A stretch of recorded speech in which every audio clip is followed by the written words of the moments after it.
The COVID-19 pandemic has taken a severe toll on global investment flows. The UN's trade body, UNCTAD, says that global foreign direct investment shrank by a third last year. At $1 trillion, it's the lowest point ever seen, even since before the global financial crisis more than a decade ago. Well, earlier I asked James Zhan from UNCTAD about the key findings of this annual investment report. For developed countries, FDI flows to EU fell by 37% to a historical low level. And the flow to the United States declined by 40%, and that reached $156 billion. Interestingly, flows to developing Asia were resilient, and FDI flows to China rose by 6%, for example, that reached $149 billion. Again, historically high.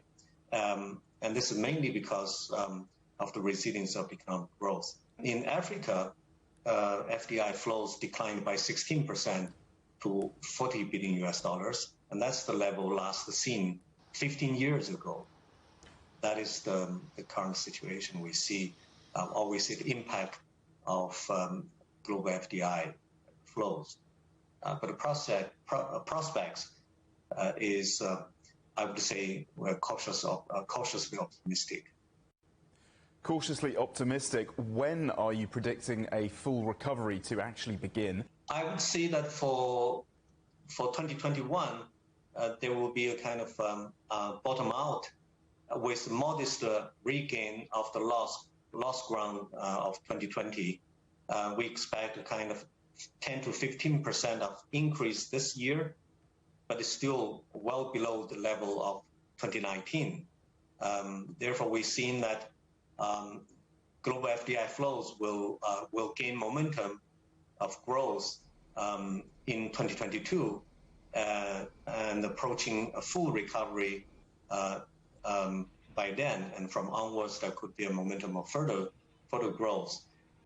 This is not surprising, and normally the FDI cycle is lagging the general business cycle or economic growth cycle. So we have seen that the world economy and world trade are now recovering, and it'll be kind of a V-shaped recovering.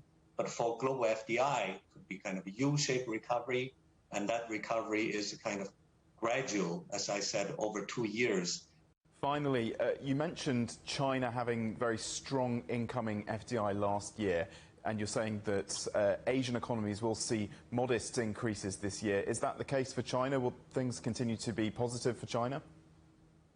Yes, Paul, it's also for China a similar case. And we saw that last year China did very well, and it was one of the very few countries that FDI increased, and then for China it rose by 6%. That's quite impressive during this pandemic, and that's because of the resilience of the economic growth and supported by investment facilitation efforts and the continued investment liberalization. So this we see it will continue, that the country is still attracting a large amount of investment. So for this year, next year, I would say it'll be kind of a steady, modest increase. So FDI will remain at high level.